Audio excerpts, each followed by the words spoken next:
Hey everyone, welcome to our channel मुसाफिर आकांक्षा।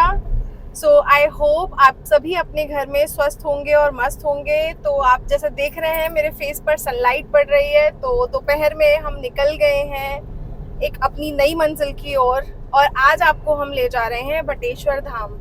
बटेश्वर धाम जो है वो फेमस है शिवलिंग के लिए। वहाँ पर 108 शिवलिंग हैं। तो आज हमने सोचा है, ये प्लान था, अभिषेक करने का मन था। मैं अपनी दीदी के घर आई थी और फिर हमारा एक रैंडम प्लान बना कि हमें जाना चाहिए और इतना नियर बाय अगर लोकेशन है तो वी शुड गो देयर। तो बस चलते हैं अपनी मंजिल की ओर। आप भी हमारे साथ चलिए और करिए बटेश्वर धाम के दर्शन। बटेश्वर जो है शिव जी के 101 मंदिरों के लिए फेमस है। यहाँ पर यमुना जी के किनारे शिव जी के 101 मंदिर बने हुए हैं, बहुत ही सुंदर, काफ़ी प्राचीन। इसके पीछे काफ़ी सारी कथाएं हैं, वो मैं आपको बताऊंगा अभी थोड़ी देर में। देखिए आप रोड का नज़ारा, ये जंगलों के बीच में है और बहुत सुंदर नज़ारा है। तो गाइज ये हम लोग पहुंच गए हैं बटेश्वर, जैसा कि आप देख सकते हो सामने। बटेश्वर शिव मंदिरों के लिए भी फेमस है और यहाँ पे जैन मंदिर भी है। तो अभी हम लोग शिव मंदिर जा रहे हैं, वहाँ पे हम लोग अभिषेक करेंगे, भगवान का रुद्राभिषेक करेंगे, प्रार्थना करेंगे सुख शांति की। दिखाते हैं आपको आगे। हाँ जी, तो हम पहुंच गए हैं बटेश्वर धाम। आपको मेरे पीछे दिख रहा होगा जो मंदिर का एंट्रेंस है, मैं भी आपको बैक कैमरा से दिखाऊंगी। तो ये बहुत ही प्राचीन मंदिर है, यहाँ पर बहुत सारे शिव मंदिर हैं और ये उसी के लिए फेमस है। तो अभी हम देखते हैं कि हमें कौन सा मंदिर लेना है जहाँ पर हम अपना रुद्राभिषेक करेंगे। तो मेरे जीजाजी जो हैं वो देखने गए हैं इस चीज़ को कि हम कहाँ कर सकते हैं, और उसके बाद फिर आपको भी दिखाएंगे। मैं आपको बैक कैमरा से मंदिर का एंट्रेंस दिखाती हूँ। तो ये है मंदिर का एंट्रेंस और यहाँ पे बहुत सारी गाड़ियाँ लग रही हैं, तो एंट्रेंस शायद आपको अच्छे से विजिबल नहीं होगा, लेकिन मैं कोशिश पूरी कर रही हूँ। देखिए ये बटेश्वर धाम ऊपर लिखा भी हुआ है। यहाँ पे बहुत सारे, आपको एंटर करते ही ना बहुत सारे चाट के ठेले, आइसक्रीम, सारी चीज़ें मिल जाएंगी। तो अगर आप दूर से आए हैं, आप पहुँचे हैं, आपको कुछ रिफ्रेशमेंट लेना है तो आप वो ले सकते हैं। साथ ही साथ पूजा की दुकानें भी आपको मिल जाएंगी। तो आपको कोई प्रसाद लेना है, कोई मिठाई लेनी है, वो सब भी आपको यहाँ पर उपलब्ध हो जाता है। तो वो चीज़ें भी आप कर सकते हैं। और ये देखिए मेरे हस्बैंड, से हाय। चलिए चलते हैं आगे की ओर। देखिए यहाँ पर आपको जो ये सारे दिख रहे हैं मंदिर हैं, तो ये एक श्रृंखला में बहुत सारे मंदिर बने हुए हैं और ये सभी मंदिरों में शिवलिंग स्थापित हैं। तो पीछे जो है वो यमुना माता हैं। तो I don't know whether you are able to see it clearly और not, but I will show you definitely. एक बार जब नज़दीक जाएंगे तो I will give you the clear picture of it. पर अभी यहाँ से आई बिलीव आपको थोड़ा थोड़ा दिख रहा होगा, ये इन सभी में शिवलिंग विराजमान है। तो ये मंदिरों की श्रृंखला है और पीछे यमुना जी बह रही हैं। देखिए कितना ही बेहतरीन ये नज़ारा है। तो हम बटेश्वर धाम में हैं। मैं फिर से वही चीज़ बोल रही हूँ कि अगर आप में से कोई भी आना चाहता है तो उसे ज़रूर आना चाहिए। ये आगरा के पास पड़ता है। बाकी सारी डिटेल्स मेरे हस्बैंड आपको एक बार दे देंगे। तो आप देख सकते हैं किस तरीके से यहाँ पे ना 108 मंदिरों की ये श्रृंखला है और साइड में आप देख सकते हैं यमुना जी कल कल बह रही हैं।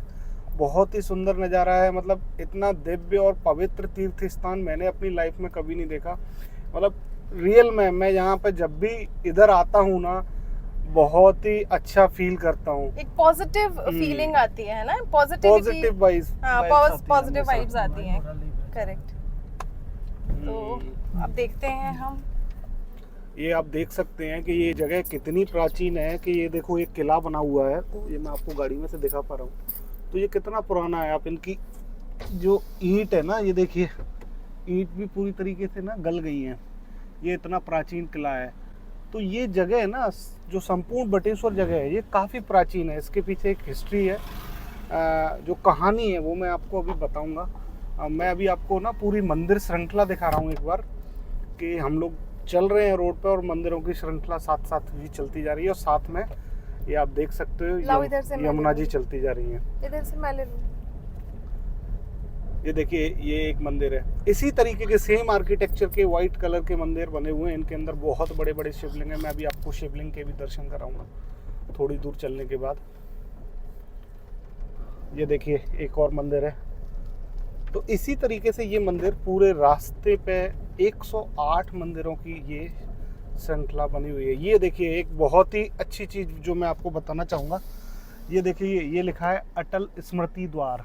इस पर लिखा है ना, मैं आपको जूम करके दिखाता हूँ थोड़ा सा। ये अटल स्मृति द्वार। हाँ, तो इसके पीछे एक हिस्ट्री ये भी है कि हमारे पूर्व प्रधानमंत्री माननीय अटल बिहारी वाजपेयी जी का ये पैतृक गांव है, ये उनके एंसेस्टर्स का विलेज है। तो ये एक बहुत बड़ी बात है कि हमारे पूर्व प्रधानमंत्री अटल बिहारी वाजपेयी जी इस गांव से बिलोंग करते हैं। चलिए अब आगे चलते हैं। जा रही है तो ये सौरीपुर की तरफ जा रही है। ये अभी जो रोड जा रही है ना, ये सौरीपुर की तरफ जा रही है। सौरीपुर से भी इस जगह को जाना जाता है। इतिहास में सौरीपुर से भी काफ़ी सारी कथाएं जुड़ी हुई हैं। यहाँ पर इस क्षेत्र में जब खुदाई हुई, मतलब जो हमारे जो हिस्टोरिकल डिपार्टमेंट है जिन्होंने यहाँ की जब खुदाई की, तो यहाँ पे हमारे जो है ना हिंदुइज्म के और जैनिज्म धर्म के कुछ मूर्तियाँ यहाँ पे मिली थी। तो ये क्षेत्र काफ़ी प्राचीन क्षेत्र है और आप देख सकते हैं किस तरीके से घना जंगल है। यहाँ पे पूरे पहाड़ हैं चारों तरफ। ये देखो छोटा सा गांव है, आगरा के पास है। आगरा से कुल 70 किलोमीटर की दूरी पे ये बटेश्वर धाम पड़ता है। अगर आप शिव जी का एक दैविक रूप देखना चाहते हैं तो ज़रूर एक बार इस जगह पे आइए। इस जगह का नाम बटेश्वर क्यों पड़ा? बटेश्वर इसलिए पड़ा क्योंकि ऐसा कहते हैं कि शिव जी एक बार जा रहे थे, शिव जी ने यहाँ बट वृक्ष के नीचे विश्राम किया। तो बट वृक्ष के नीचे विश्राम किया तो बटेश्वर इस जगह का नाम पड़ गया। और 108 शिवलिंग बनाने के पीछे क्या कहानी है ये मैं आपको अभी बताऊंगा कि 108 शिवलिंग यहाँ पे किस राजा ने बनवाए, क्यों बनवाए, इस कहानी को भी मैं आपको बताऊंगा। तब तक आप इन रास्तों के मजे लीजिए। देखिए कितने खूबसूरत रास्ते हैं यहाँ के, जंगलों के रास्तों के बीच से हम जा रहे हैं बटेश्वर में। और गौ माता हमारे साइड में खड़ी हुई है सामने ही, बिल्कुल गाड़ी के, हट नहीं रही है देखो अभी हट गई है।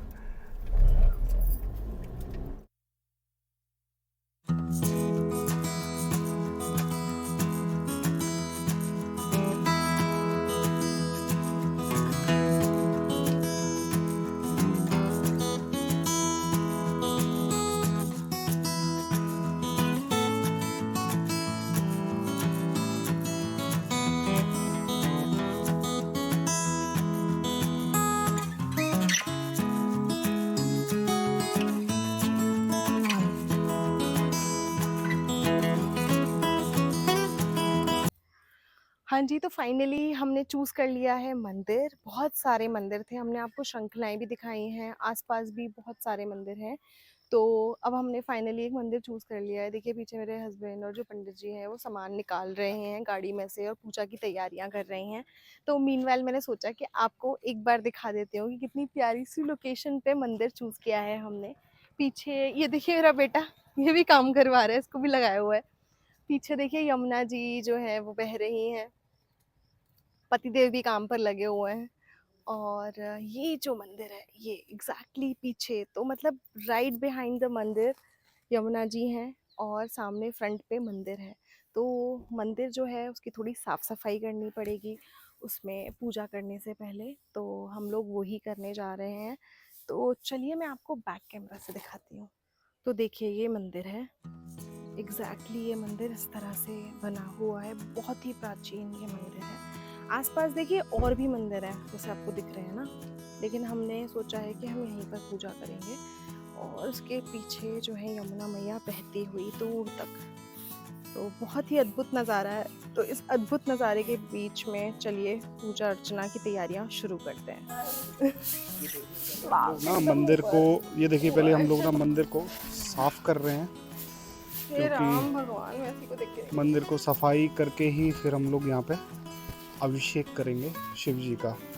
यहाँ पर सारी श्रृंखलाएँ ऐसे ही यमुना जी के किनारे बनी हुई हैं और आप किसी भी मंदिर में आ सकते हैं, किसी भी मंदिर में रुद्राभिषेक कर सकते हैं, अभिषेक कर सकते हैं, साफ कीजिए, अभिषेक कीजिए। बहुत ही सुंदर प्राचीन जगह, यहाँ का एक अपना फल है यहाँ पूजा करने का। और देखिए मैं आपको दिखाता हूँ, इधर पीछे यमुना जी बह रही हैं, तो देख सकते हैं आप। मैं मंदिर के पीछे आ गया हूँ और ये यमुना जी बह रही हैं।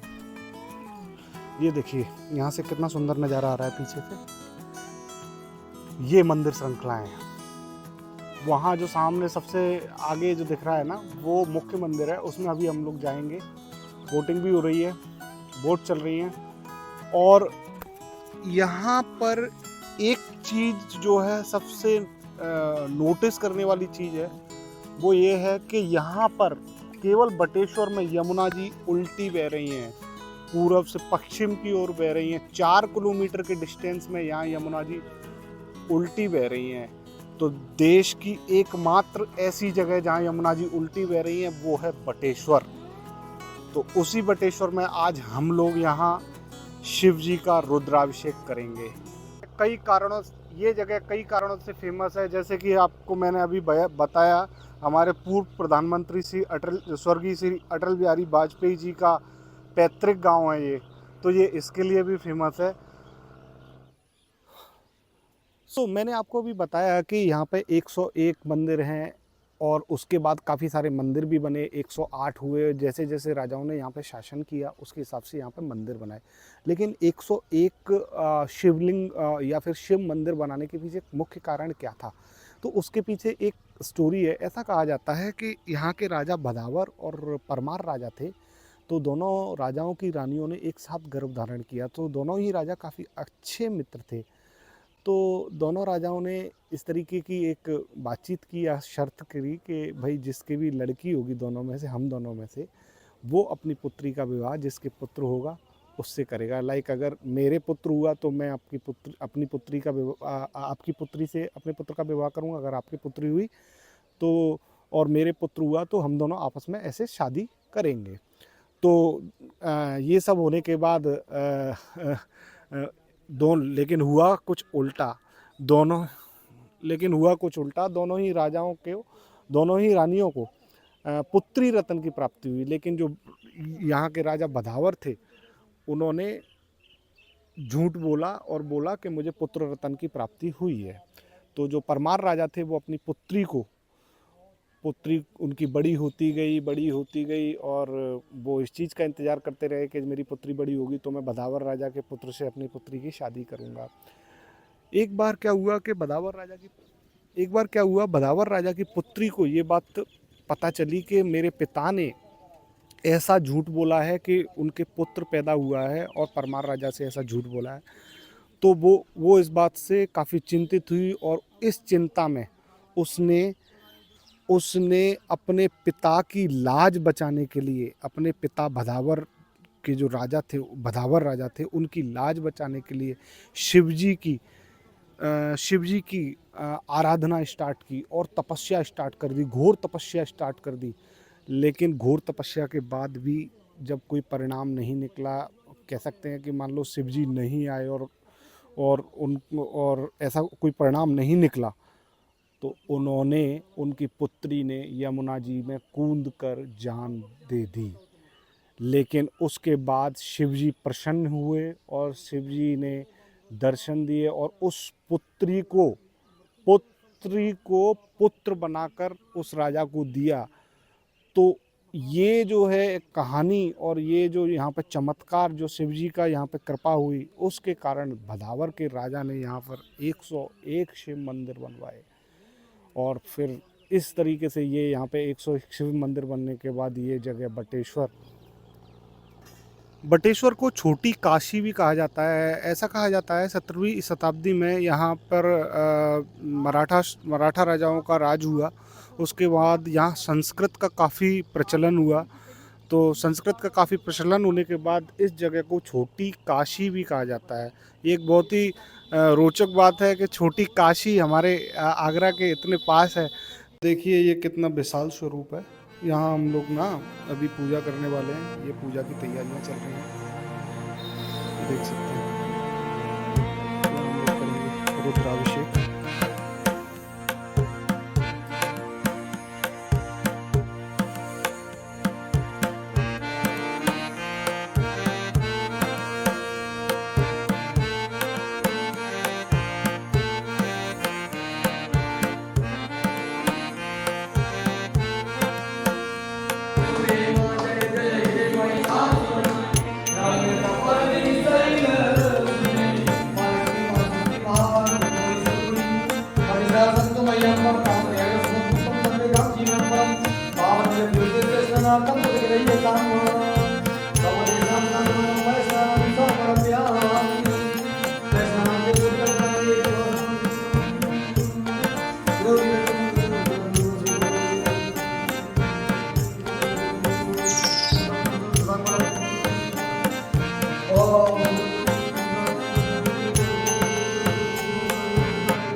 हाँ जी, पूजा हमारी संपन्न हो गई है और पूजा करने के बाद जो हम हैं वो जा रहे हैं मुख्य मंदिर की ओर, जो मैंने आपको दिखाया था जब हम यहाँ पर आए थे।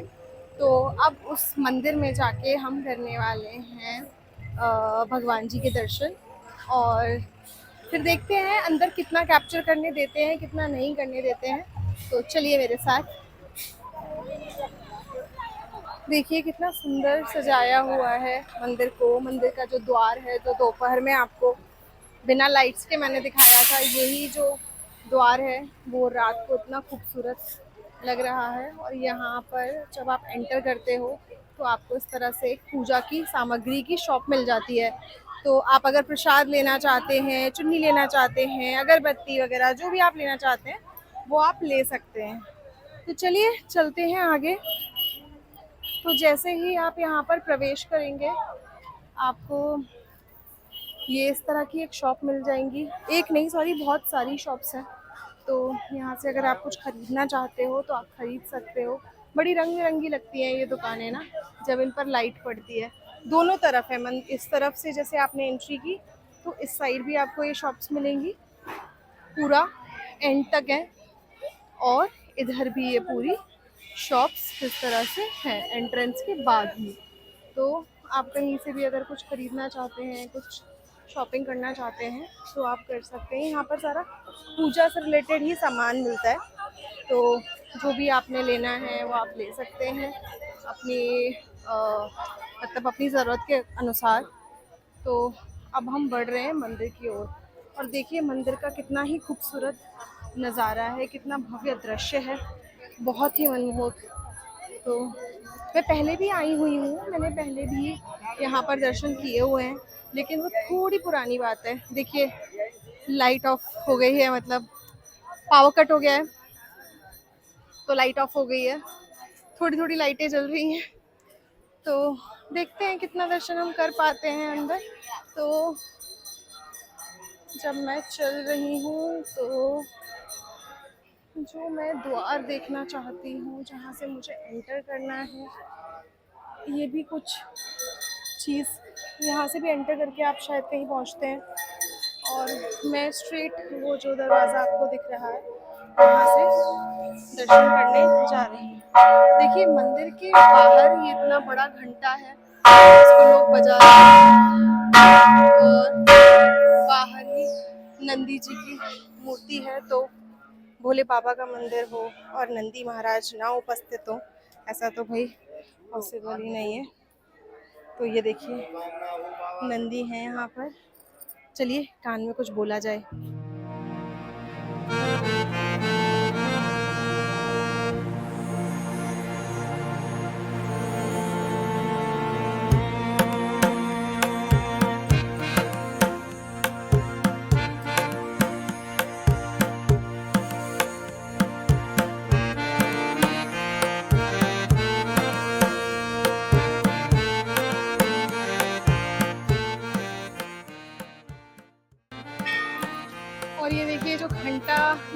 आया था उस घंटे को रिंग करने।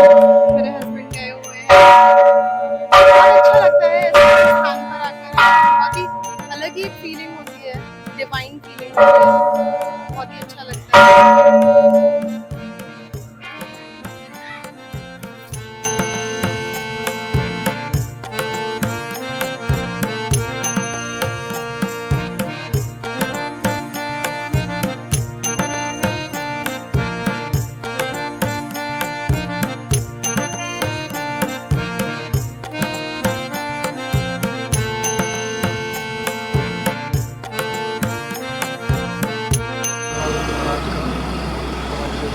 दर्शन कर सकते हैं अपने घर बैठकर।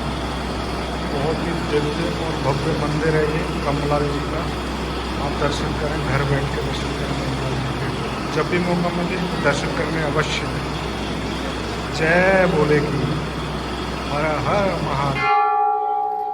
तो देखिए मेरे पतिदेव और मेरा बच्चा मेरा कोशिश कर रहा है घंटा बजाने का, पर पहुंच नहीं पा रहा है। आप बजवाओ ना उसको।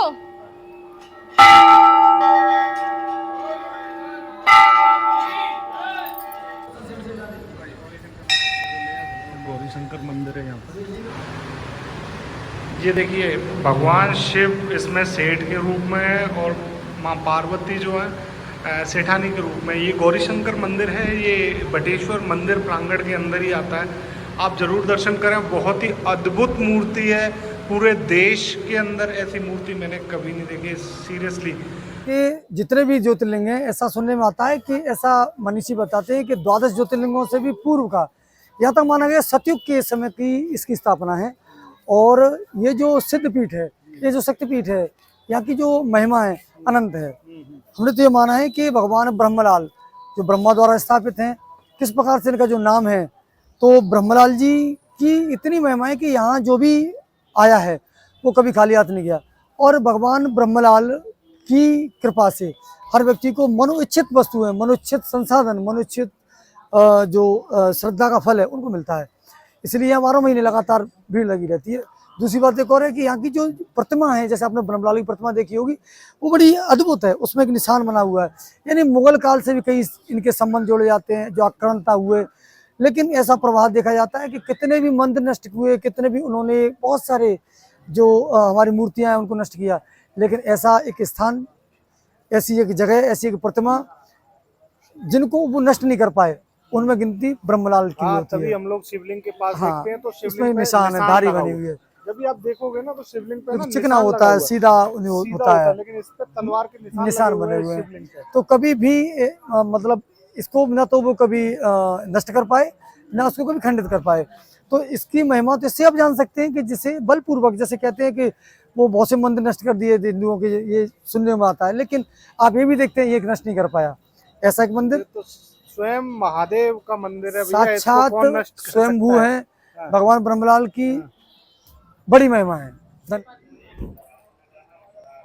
हाँ जी, शंकर भगवान के इतने भव्य दर्शन के बाद हमारा हो गया है घर वापसी का टाइम। तो मैं जा रही हूँ अपनी कार की तरफ और आप लोगों को बोलूँगी गुड बाय। तो अगर आपको हमारा ये व्लॉग पसंद आया, हमारा चैनल आपको पसंद आ रहा है, तो I request you to please do subscribe to our channel. आपको मिलते हैं नए व्लॉग के साथ, नई इन्फॉर्मेशन के साथ। राधे राधे।